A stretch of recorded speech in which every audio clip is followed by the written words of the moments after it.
What is up, everyone? Brandon Ferst, aka First Report, representing the First Off the Bench podcast network. Everyone comes off the bench. We are First. Welcome in to the original call to post here on the network. We break down everything North American thoroughbred horse racing has to offer. With me, as always, my friend and co-host, Raider Jim Martinez. You can find Mr. Martinez at Raider Jim 1090. How you doing tonight, sir? Hey, I'm doing great. I mean, here we are. We were talking football yesterday. We're talking thoroughbred racing today. Within a few weeks, we'll start talking about Breeders' Cup. And of course, we will talk about NCAA basketball in just a short time. It really does. College basketball sneaks up on me. NFL, I think we're all just kind of counting down the days and we get kind of so wrapped up in our own stuff. But before we know it, it is, it's used to call it Midnight Madness. We don't really have that, but it's that first day and, obviously the Maui Invitational and all that stuff. And looking all the way ahead, of course, to March Madness. But yes, for this podcast, we are going to be focusing in.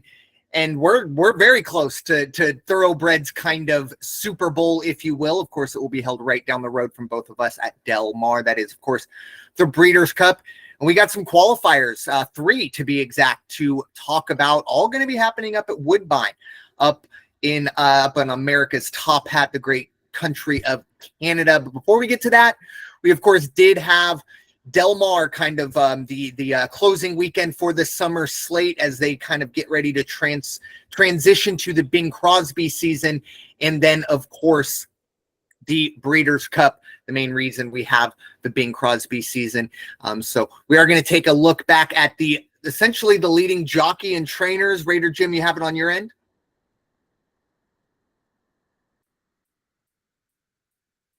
I do have it on my end. Go for it. So the Del Mar season finally wrapped up, and it's kind of like Christmas night. All the buildup. We were looking forward to Del Mar getting started, and we can't wait to see our jockeys out there that we get to see every summer. And then all of a sudden, you've opened all your presents, and the wrapping paper's laying on the floor, and you ate a big dinner, and you're trying to not fall asleep. And here we are. Del Mar's done, and they will be back again, of course, on the 31st of October. They'll be back on Halloween, and that will lead into Breeders' Cup week. And then they will run through the month of November, and then they will close out the 2024 season on December 1st. But how'd they do this summer? Well, the winning jockey, the number one jockey at Del Mar this year was Juan Hernandez. No surprise, 28% in the winner's circle, 63% in the money. Total winnings of $3.2 million. Congratulations to Juan Hernandez, followed by Antonio Fresu at 17 and 46 on percentages, $2.8 million. Humberto Rispoli, who's actually headed out to Woodbine to run this weekend. Humberto was at 22% in the winner's circle, 59% in the money, $2.3 million. Hector Barrios was fourth, 20 and 50, $2.1 million. No surprises, very familiar names on the trainers side of things. And there's that guy at the top again. He may not run a lot, but when he runs, he is going to probably make you some money. And that is Bob Baffert. 30% of his entries ended up in the winner's circle. Overall, 73% in the money, $2.3 million, followed by Phil D'Amato at $2.5 million. Doug O'Neill at $1.7 million. John Sadler at $1.1 million. Congratulations to those jockeys, to those trainers, and they're probably just going to sit back now and enjoy some sun and some football and get ready for what's going to happen at the end of the month going into October. Yeah, Bob Baffert, he's not going to be on every card. You're going to go on a Thursday and you're not going to see any of his horses running. But 73% in the money in any scenario is bananas. But to understand what Baffert runs, he's really only running in, I mean, I have to imagine there might be a few optional claimings, but I mean, most of these, and maybe a maiden special weight for his young 2-year-olds, but most of these are either ungraded stakes races and up, and a lot of these are grade 1, 2s, and 3s, Breeders' Cup qualifiers, and he's still putting his horses in to the money at a 73% clip. I think it was only 200,000. He was outdueled by Yeah, about 200,000 outdueled by Philip D'Amato, who ran twice as many times this weekend, or this season, I should say. Bob Baffert is a mainstay. He is not going anywhere. And I keep saying it. I can't wait till next year where we get a full Derby season without the jockeying, and no pun intended, of the horses passing back and forth so that they can get Derby eligible. We don't have to deal with that next year. And I'm just really, really excited to see how that goes going forward. On the jockey side, I tell you, to see Antonio Fresu not only be up there at number 2 and make the money, I think it was 1.8, no, 2.8 million. I'm shortchanging him. But also 214 mounts, by far the most out of anyone. And I brought him up a few weeks ago.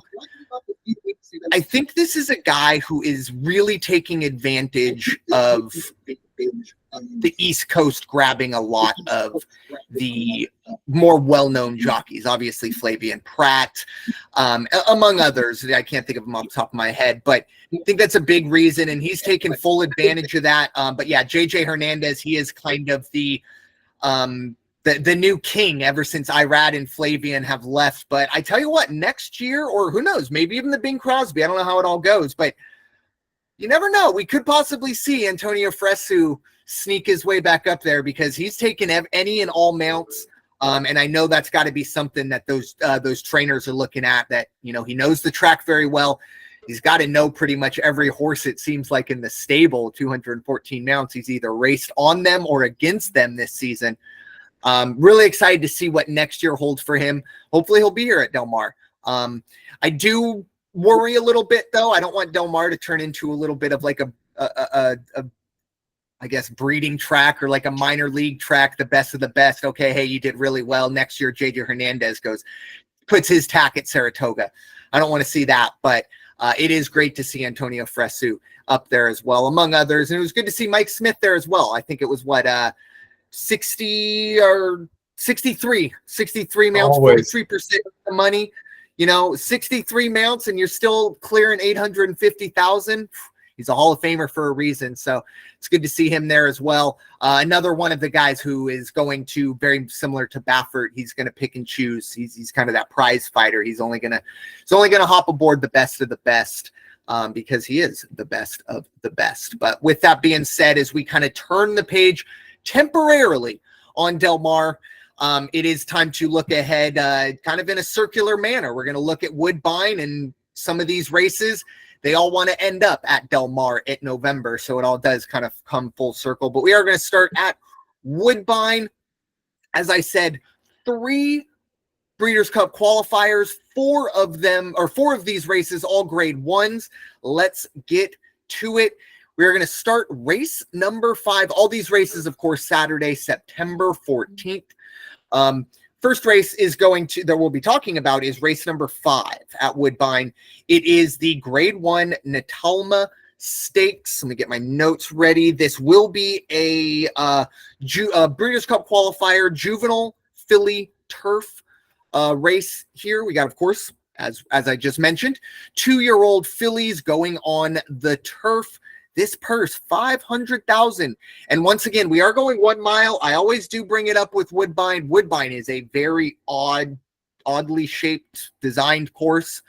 So despite it being 1 mile, we are still going only 1 turn. Something to keep in mind.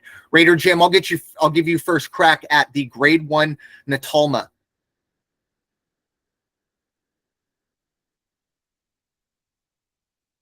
Yeah, this is quite a lineup here. And I'll tell you what, you and I have talked before. I think when we first started this a few years ago, you said, what's one of the things I always look at? And I always look at pedigree. Who's mommy, who's daddy, and who are your brothers and sisters? Well, with that said, it's kind of hard to not look at number 1 as the favorite, Anascal. Anascal is the daughter of American Pharaoh. So anytime Anascal steps onto the track, she can say, my dad can beat up your dad. And it's absolutely right. That is an absolute true statement. I've watched a replay of the last race she was in, and just pretty much outclassed and uncontested. just a blazing horse. And so I don't see, and she has raced against a couple of these people. I'm not sure that anybody's going to even get in her way. After Anascal, I do like number 13 on the outside, Mountain Breeze. Mountain Breeze, trained by Charlie Appleby, also a great horse. But again, I think that is the horse that has run against Anascal, and it, there was just no chance there. So I do like the two horses, one on the rail, one on the outside. Then a little more value for the money is number 11, Vixen. I do like Vixen. I think Vixen is going to bring some speed. We'll like the turf here. The one, and I had to be careful. That's my number 3.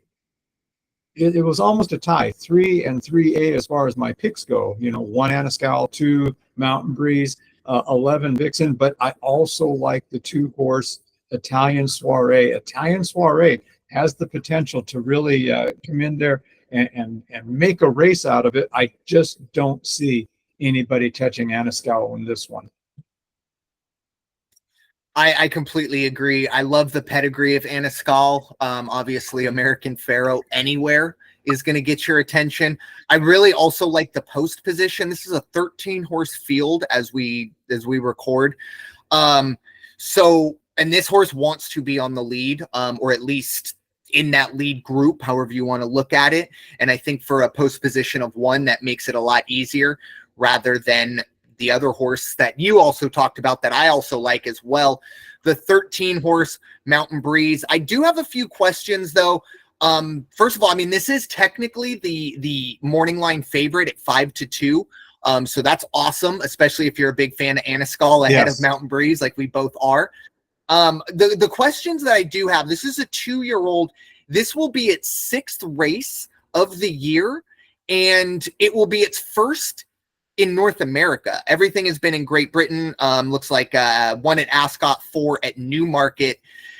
And even last race was August 10th. So a month turnaround for North American horses in North America is a bit like, oh, okay, that's you're kind of, that's the minimum, or at least that's what we kind of think about, at least if you're not running in the Triple Crown. This horse is now, of course, racing intercontinentally, if you will, with only a month off. That's my only, big kind of hang up. Obviously, the value of the 1 horse is much better. And, a 13 horse, you're going to have to get a really good break coming from the 13 hole as well. I also do like Italian Soiree, but I also have a bit of a long shot out there. Where was it? Excuse me. The 6 horse Will Rain.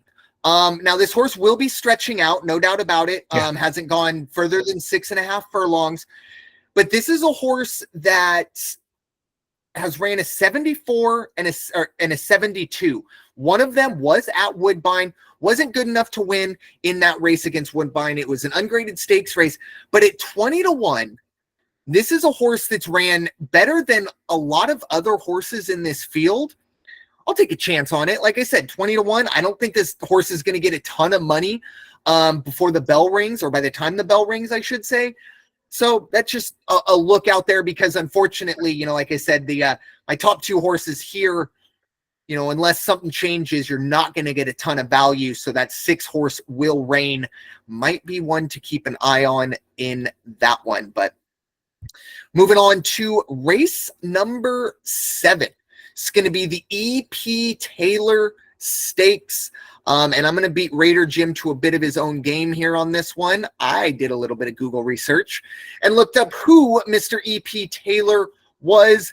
So E.P. Taylor, essentially incredibly wealthy, incredibly, he was a businessman, philanthropist, but also was essentially one of the key figures in creating the Canadian Thoroughbred Association.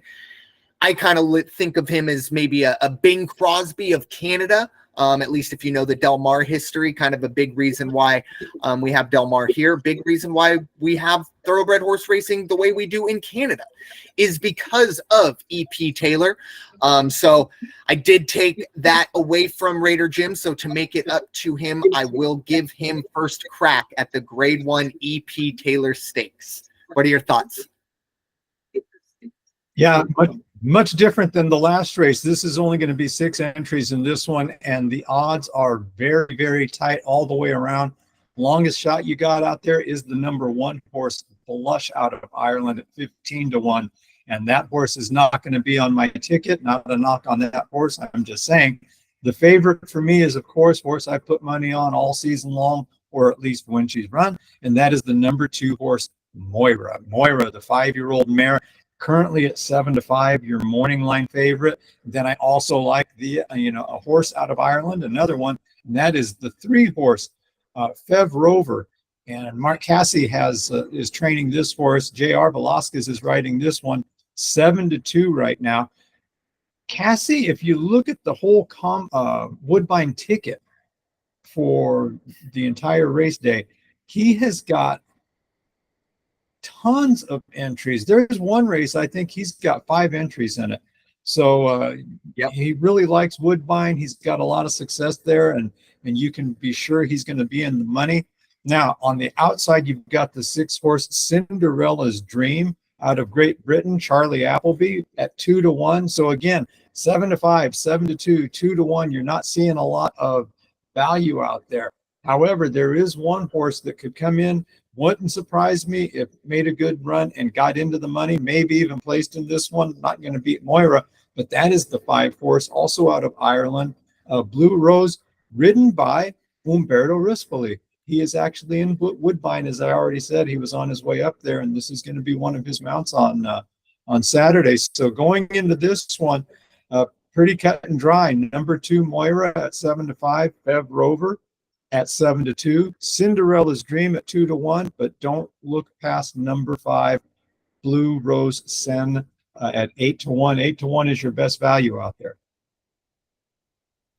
Yeah, and I think I just learned my lesson to stay in my lane, because I did that great little thing about EP Taylor and forgot to tell you about the actual race and what we're doing here.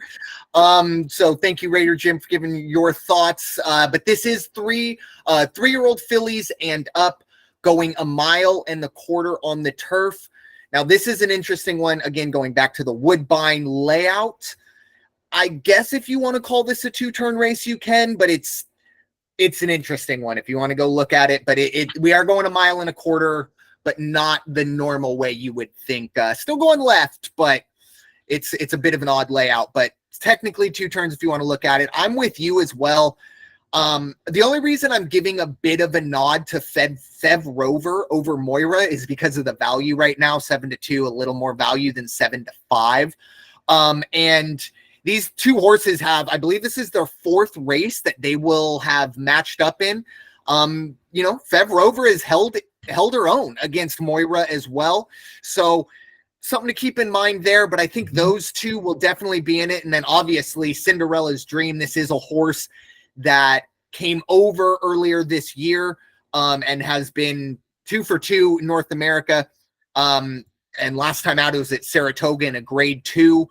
This is, I think, a 3-horse race. However, with you, I really, really like the Irish horse in the 5-hole Blue Rose Sen. Look, this horse has been really, really good in France, Great Britain, really all of Europe. And this will be its debut on North America. So I think maybe that's the reason why we are, getting a little bit longer odds. But unless you're hitting a trifecta box with the 3, favorites, or you're dropping a lot of money, you have to find some value.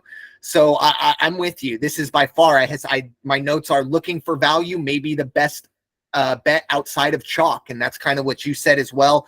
8-1, probably the best value out there. But goodness, unless they change the rules and they pay out for 4th place, it's going to be a tough in the money run for this horse going up against those other 3. And yeah, not to discount, Full Count Felicia or Blush, but I definitely don't see it from Blush. Full Count Alicia, I don't know. I'm going to need to see a little more in this field. Good horse, but just overall, this field is really, really tough to break through in. So moving on to race number 9. It's going to be 2-year-olds going. This is the grade 1 summer stakes. It's for 2-year-olds going 1 mile on the turf. $500,000 is the purse. I'll get this one started. I think this is the race where we have Mark Casse all over. Well, at least, yeah, Mark Casse, I think, is all over this ticket at least. And then 5 at the 14th horse as well. So yeah, 5 of the 14, I believe, are going to be Mark Casse. We also do have some also eligibles as well. So a big field here for the summer stakes. And the reason we have a big field, this will get you into the Breeders' Cup juvenile turf. So this is for the boys, or if the girls want to get involved as well. I think we do have Vixen, or am I at the right? Yeah, Vixen is a filly, so she'll be running as well. Not on my ticket, but for Vixen, the first one, they have Vixen. Yep. Oh, yeah.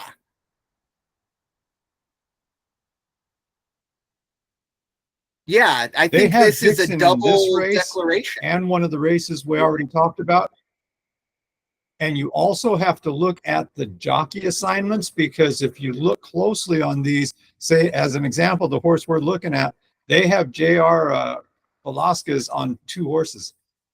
So there's going to be some moving around of things. I have a feeling Vixen is going to come out of the 3 spot, and one of the also eligibles is going to be put in, more than likely Latin Fever, because Vixen is one of Mark Casse's horses.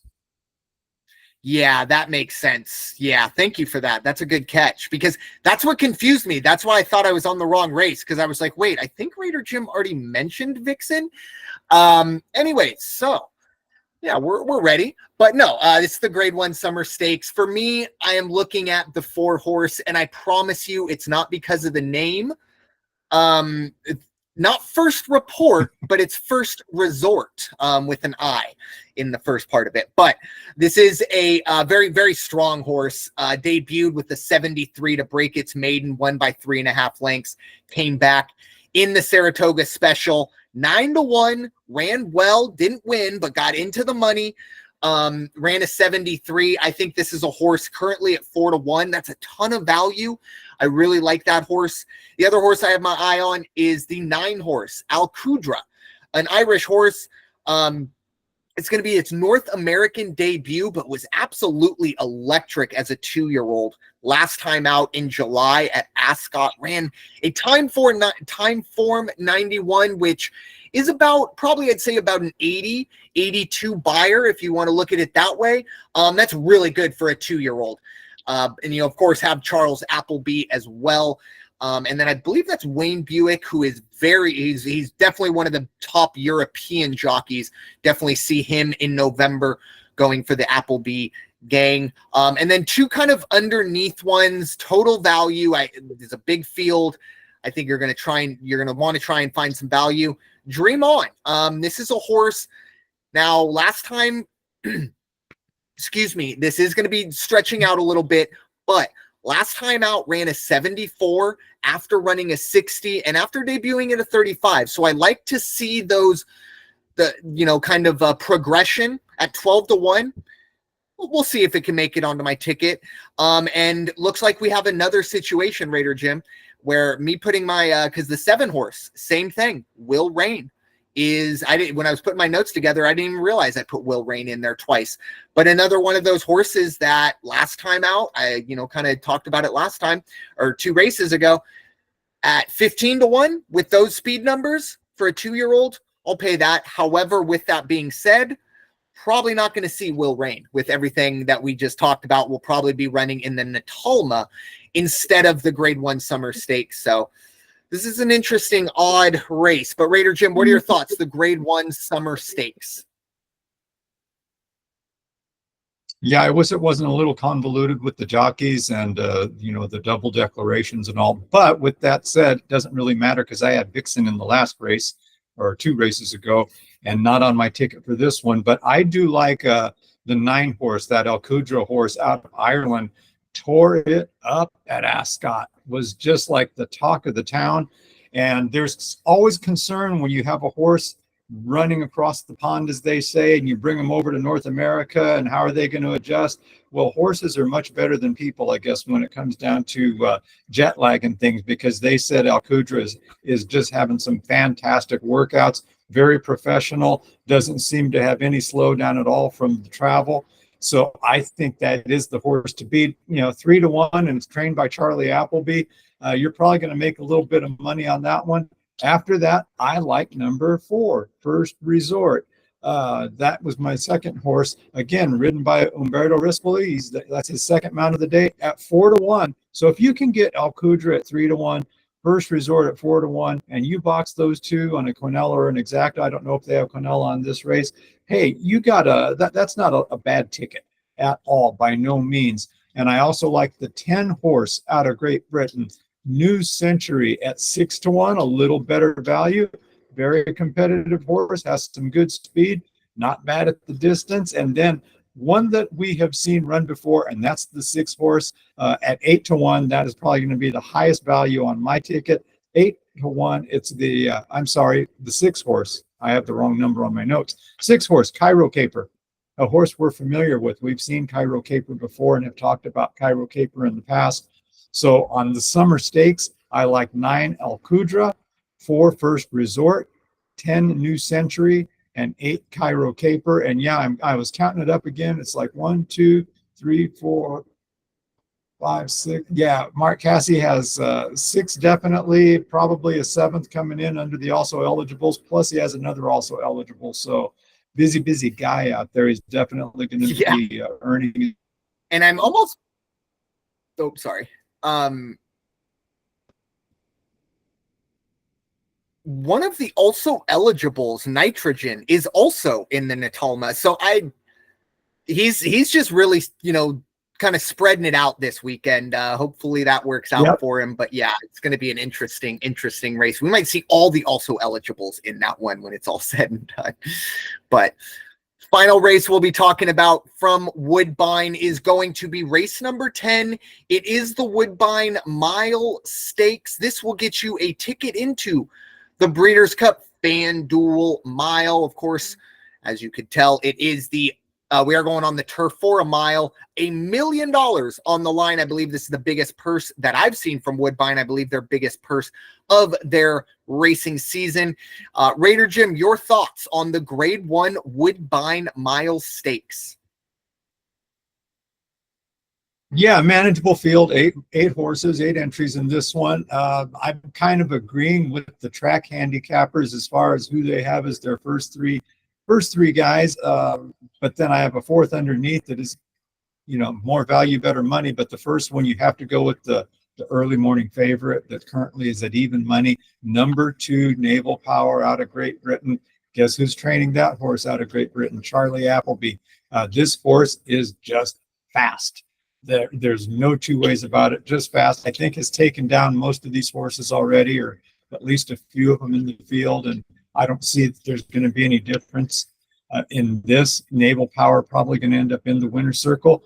After that, you're going to have the 5 horse, Filo di Ariana. I like Filo di Ariana, another Mark Casse entry out of Brazil. This is a South American horse, little bit old. This is an 8-year-old, but still very seasoned and going off at 5-2 right now. That's probably going to change, but 5-2 for your number 5. And then I like also Big Rock, the 4 horse at 6-1. That's the best value you're going to get in my top 3. Big Rock at 6-1. Another big horse, fast horse, probably competitive. And I think if it gets a good break out of the gate, will actually bring the race to Filo di Ariana and make Naval Power run a little bit harder, but not all that much harder.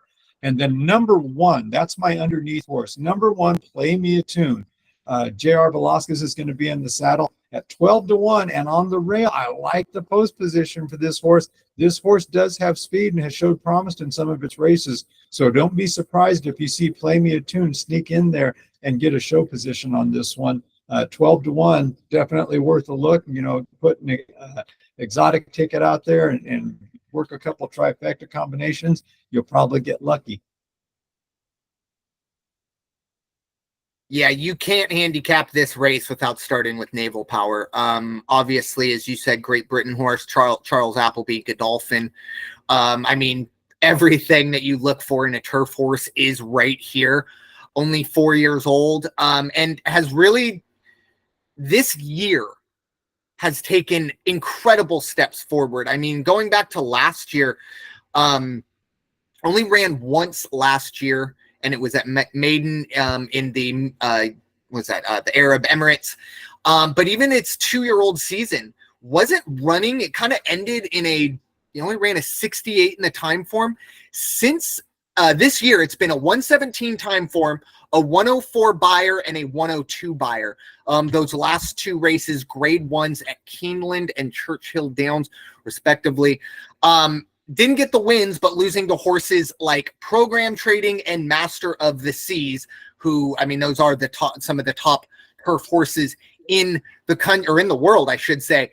But yeah, Naval Power, this is a horse that's going to be a factor. I think if you could get even money, you'll feel good about that. This horse, I think, might go off at 3 to 5, 2 to 5 when it's all said and done. And then, yeah, my handicapping also brought me to Filo de Ariana. Obviously, I'd like to see the Brazilian horse to get in after the great host that they played for the Eagles this past week. But this is another horse, very, very consistent, multiple triple-digit buyer runs in the money. On the turf. One of the biggest things for me, 5 runs on the Woodbine turf, 5 wins. I like that familiarity, especially on turf horses. But as you said, 8 years old, it's kind of like, this is awesome. This is a great story, but Mother Nature, Father Time is undefeated. So you do kind of wonder when that will come, but it might not be in this race. It's been a really good season for that race, or for that horse. I'm going to go a little off the board here. An interesting horse. It's going to be essentially making its graded stakes debut, which isn't ideal in a grade 1 Breeders' Cup qualifier, but this is a horse that has been consistently getting better. It's the 7 horse, Niagara Skyline. Now, I don't even know if it's going to make it on my ticket, but the last 3 runs, 89, 91, 92. Now, once again, all in optional claimings, but they are at Woodbine. This will be its 14th career run on the Woodbine turf. Again, if you want to play the Naval Powers and you want to say, I won this race while you collect your whatever return, you can do that. I like to go with horses like Niagara Skyline, play show tickets, see if this horse can sneak in there. I don't think it's a better horse than a lot of these races, than these other horses, but it only takes away, it's only one shot, 1 mile. You get out there and it is only that 1 turn. I don't know. I think you're going to be looking for value in this race, and I think the best value is going to be Niagara Skyline. We'll see. I don't know. It was just the one horse that jumped out to me, and I couldn't believe it was. See this horse a little closer to 10 to 1 than 20 to 1, but we shall see. Any more thoughts on Woodbine, Raider Jim, before we switch over to Churchill? No more at Woodbine. So moving on to Churchill Downs, and I'm so glad I didn't call it Saratoga like I did before we hit record. But yeah, Churchill Downs, back to our old stomping grounds, kind of where we started the year, or at least with the big Kentucky Derby. We got 3 graded stakes races, a grade 2 and 2 grade 3s. No Breeders' Cup qualifiers here, but we'll have plenty coming down the pike towards the end of the year. We'll start with race number 7. It's going to be the grade 2 Locust Grove Stakes, going 1 mile and 16 on the dirt. This will be a conventional 2-turn mile plus race. The purse, $400,000, 3-year-old fillies. Raider Jim, your thoughts on the grade 2 Locust Grove Stakes?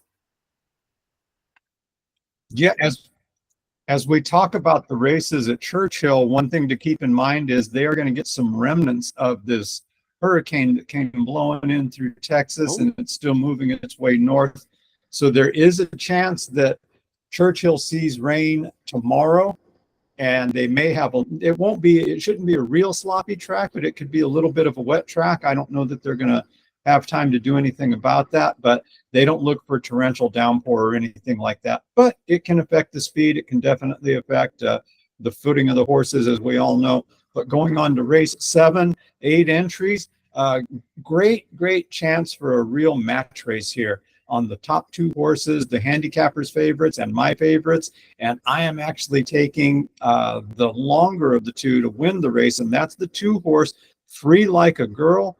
Going to be ridden by Luis Saez at 7-2 right now. Not your favorite. Your morning line favorite is my second horse. That's the 7 horse, Shotgun Hottie, ridden by Jose Ortiz, Irad's brother.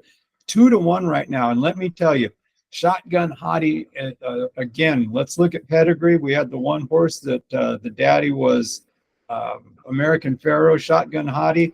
Daddy is Gun Runner. So we got some genetics here that are going to come into play. Shotgun Hottie should win the race, or could win the race. Definitely should be in the top 2, but I think it's going to be Free Like a Girl. After that, I like the 4 horse, Loved, Kentucky horse, ridden by Tyler Gaffalone. 5-1, not bad value on that one. And then just for the fun of it, if you want that 4th horse that you want to come in and start playing around with your ticket, I like the 3 horse. That is going to be at 9-2, Taxed, also out of Kentucky. BJ Hernandez riding that horse. This is going to be a fun race to watch. A mile and a 16th, especially if the track's a little bit sluggish, is going to be interesting to see what kind of times we get. But I like 2, Free Like a Girl, 7, Shotgun Hottie, 4, Loved, and 3, Taxed. I have pretty much the same card. The only thing for me is I actually left the 2 horse off of my ticket, and I'm going to tell you why. I personally, I love consistency and progression, things like that. Free Like a Girl, very top notch when this horse wants to run. But, you know, going through, there's just a lot of 75s, 71s, and 78s in there for me. Definitely know this horse has it in her. But I don't know, 7-2. I really like Taxed in this race. And this is a horse that I think overall was expected maybe a little bit more. I want to say in its 2 or 3-year-old season, we were talking about this horse seemed like every month at that level, and is kind of taking a step back.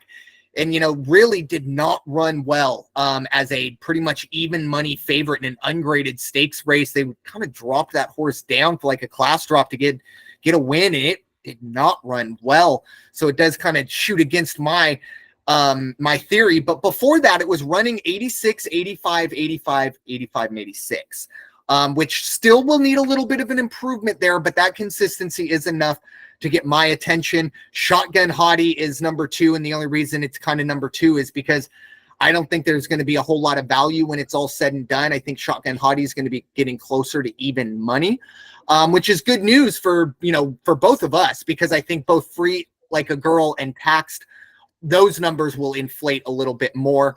And then, yeah, Loved. It's hard to get away from that horse. Obviously, the odds makers are looking at the same things we are. But last 4 runs, 92, 91, dropped a bit with an 85, but back at it with a 90. Now, to be fair, it's, you know, 2 grade 3s and an ungraded stakes race. So not this level of type of horses, but I do like Loved underneath your ticket there. And then I also, Hoosier Filly is I don't know. I mean, this is a horse that was running in the Breeders' Cup Distaff last year, and, you know, it was a long shot. I understand that. But Hoosier Filly is a horse that we talk about, it seems like a lot on the West Coast. I don't know. There's just something about it's like the name value. It's kind of like, you know, when you hear Nebraska in college football. And I know they're getting better, but Tom Osborne hasn't been on that sideline for quite some time. You know, but the name value, and I don't know, Hoosier Filly, it's the name value. I'm looking at the numbers and I'm like, I don't know why that I like this horse more than the numbers, but just throwing it out there, 8-1 might be worth a look. This is a horse that in the past has shown the ability to run in races like this. Unfortunately, emphasis on in the past. It's been a tough year for Hoosier Filly. But moving on to the grade 3 Pocahontas Stakes. This is going to be for 2-year-old fillies. We are going a mile on the dirt. This will be a 1-turn mile. They get kind of shot out of the back chute, all the way back through the back stretch into that front turn. So only 1 turn here. I'll get this one started. Really big field for a 2-year-old race. We got 14 listed plus 2 also eligibles. And I didn't really do a whole lot of, we might have double declarations here if I think about it, but either way, oh no, never mind. We're out of Woodbine. I take it back. First horse that really jumps out to me, mainly for value, it's the 12 horse Stilettos. So horse broke its maiden, ran a 75, and look, if you want to go watch a horse absolutely dominate the field, go check out that race. Now, it was a very low grade maiden special weight, but this horse, and I laugh as I say it, but this horse won by 17 lengths, 1-7. And then came back in an ungraded stakes race, ran a 76, won by a length and a half. Obviously, a much tougher field, but I really like Stilettos. This is a horse that technically undefeated, and it's 4-1. That's enough for me.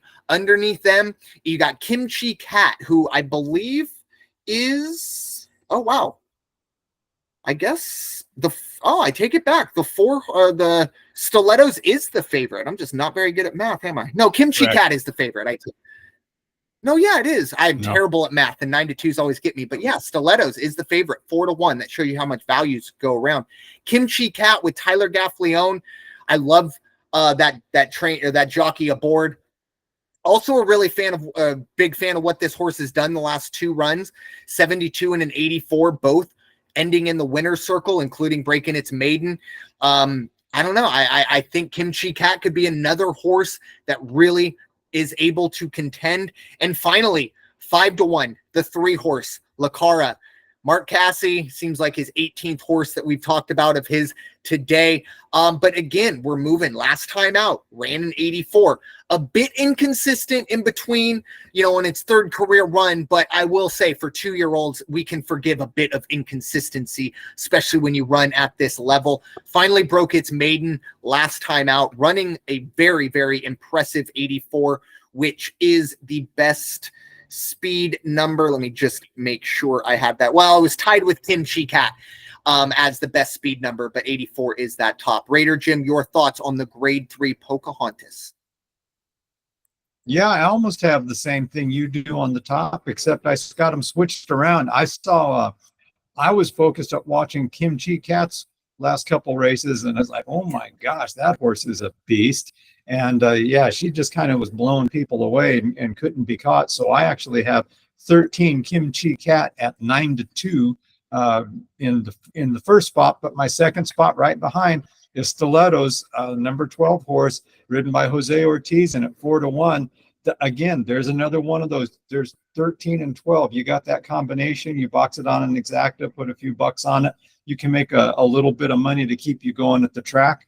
After that, I also like Strong State, the 9 horse. Now, here's what could happen. Theoretically, you could have 12 and 9 run the races of their lives, finish first and second, and then you're going to have the Ortiz brothers exacta, because Irad is actually riding Strong State in this race at 5-1, not bad value. So you got 4-1, 4.5-1 at Kimchi Cat, 4-1 Stilettos. You got 5-1 at Strong State, and then I also have underneath on all that is the 3 horse Lacara out of Kentucky, also at 5-1. So this is probably, of all the races we've talked about today, this is the one that has the potential to give you the best value and opportunity to make some good money, especially if you can get a superfecta ticket with all 4 of those on there. It's a thought just popped into my head. It'd be interesting to see where Mark Cassie is this weekend, because you'd think, it's going to be Churchill, right? But he's got a lot of runners, hopefully looking to catch some Breeders' Cup, right? I think so too. Maybe any other weekend, but this weekend, I think he's going to be in Woodbine. Anyway, this is just a random thought that popped into my head. I think he'll be enjoying the Woodbine festivities as opposed to the Churchill, but that is the grade 3 Pocahontas. Definitely a race you might just kind of want to, 15, 20 minutes before, just see how the board's moving. Because we're going to see someone get closer to 3 or 2-1, I believe. I think the public is going to move in one direction. It's just a matter of what that direction is. Excuse me. Moving on to race number 10. It is the Grade 3 Iroquois Stakes. We are going a mile on the dirt. So this is going to be for 2-year-olds, $300,000 purse. Raider Jim, your thoughts on the Iroquois? Yeah, you and I talk, when we talk horses, we talk football, we talk basketball, and blink, and the next thing you know, we're going to be talking about playoffs or whatever. And would you believe we haven't seen the Breeders' Cup?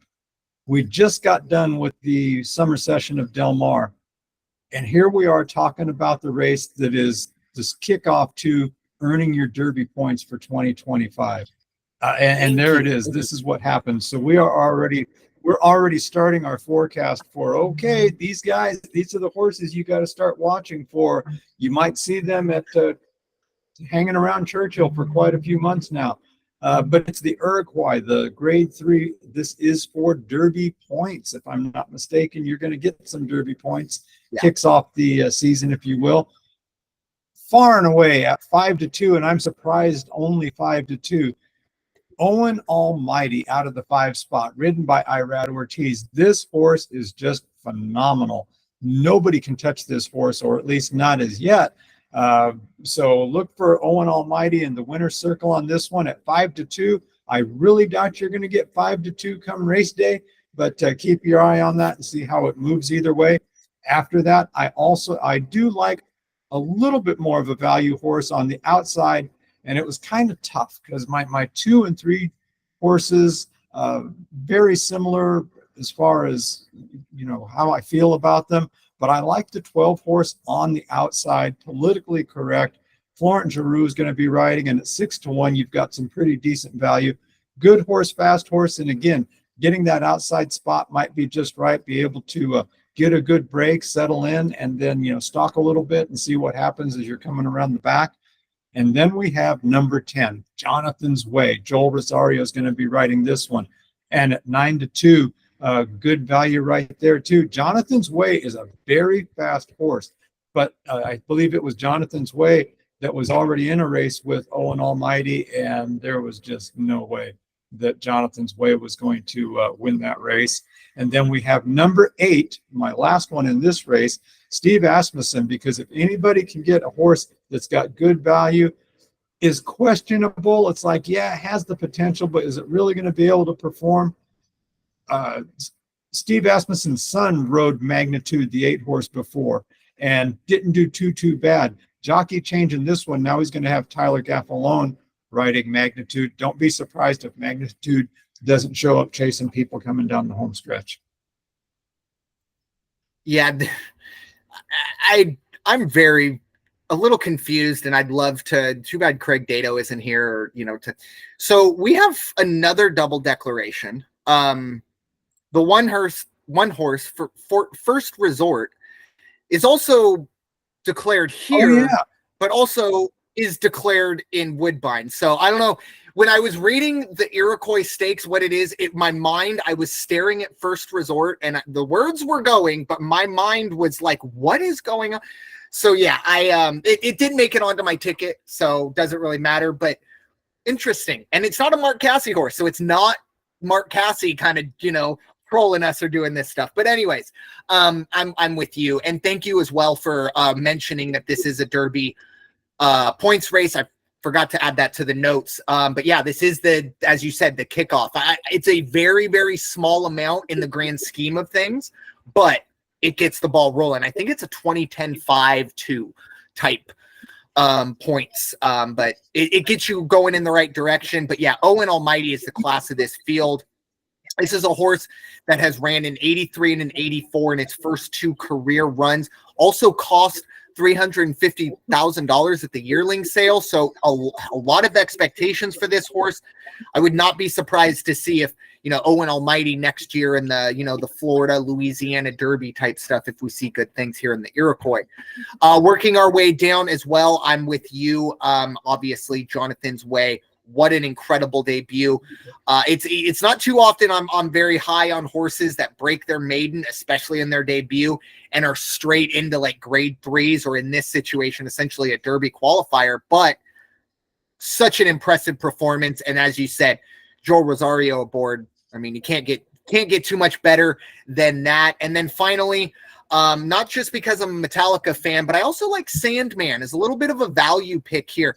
Terrible debut, trying to break its maiden, only ran a 53, didn't run terribly well. Mark Casse has this horse ready to roll, broke its maiden last time out by 2 lengths in a maiden special weight 100K. So I think this horse will give you value. I don't think it gets into the winner's circle, but I would not be surprised to see this horse sneak in with a place show bet. And as you kind of alluded to, I think the best value out of all of this, if you could somehow get Owen Almighty at 5-2, that's the best value, no doubt.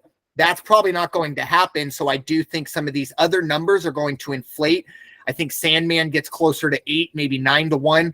That's a nice play show ticket for a horse, once again, that ran an 81 last time out. This is very, very interesting because this is, as we said, we're so Breeders' Cup centric right now. But it is the kind of the reminder that, hey, 2-year-olds, they're next up very, very soon, or soon to be 3-year-olds, I guess we should say, are going to be next up. But Raider Jim, any final thoughts on any of the races here, or any of your final thoughts as we wrap up this edition of the original Call to Post? No, just for fun, while you were starting your rundown on that last race, I did click on First Resort to check entries listed under that horse. And yeah, they have the entries listed as both one at Woodbine, one at Churchill Downs. Curious to see where they're at, especially when, I mean, it's not like they are in the also eligibles. They are post position at Churchill. They're in the 4th spot at Woodbine. So something's going to change. We'll just have to wait and see what it is. And then also, it's interesting that the trainer for the Churchill race is different than Mark Casse, but I'm sure there's a technicality there that I'm not aware of, so I don't know how that works. No, it is. It's Hardy, or I'm sorry, it's Elone Hardy on both of them. There's just a lot of Mark Casses, okay. I think, in that Woodbine. Yeah. So it is the same. I don't know who that gentleman, or I'm sorry, who that person is. I shouldn't even say gentleman. But anyways, yeah, that's a weird one. And we're less than 48 hours away. I feel like the horse should already be there. Like that. I don't know. But they got to be somewhere. Yeah. First Resort goes to Woodbine. Yeah. I would hope that First Resort goes to Woodbine. But that would be my pick for that horse. But we shall see. Raider Jim, your thoughts, or your final thoughts? No, again, time is moving, folks. Somebody had the audacity on TV the other day to say, okay, don't forget there's only 15 weeks left until Christmas. And it's like, did you really? You had to go there. It's 110 degrees out here in San Diego, and you're going to tell me Christmas is coming down the pike at me.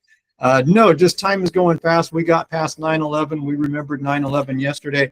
Remember it again today. And let's never forget the impact it made to the nation, to the families, and to the citizens of New York and all over the world. Again, let's just always remember, this is a game. Football's a game. All the sporting events are games, and they aren't what we live and die on. So enjoy them. Don't take them too serious. Amen. And yeah, I'll kind of piggyback on that. Obviously, if you do listen to the NFL, that one will be dropping pretty much the same time as this one. So, but yeah, I'll just kind of echo what I said yesterday. Obviously, September 11th was, one of the darkest days in this nation's history. But what I talked about yesterday was, as bad as September 11th was, and it's not that everything was okay September 12th, but I just look back at where we were as a country and how we all kind of came together. And as I said yesterday, we weren't Republican, we weren't Democrat, we weren't Libertarian, we weren't Green Party, we were Americans. And while I don't want September 11th to ever happen again, I really do want September 12th to happen again, to the point where we can have conversations, disagree, shake hands, give the other person a hug, wish them well, and don't burn bridges because you voted for this person or you think about this because of that. Get rid of that.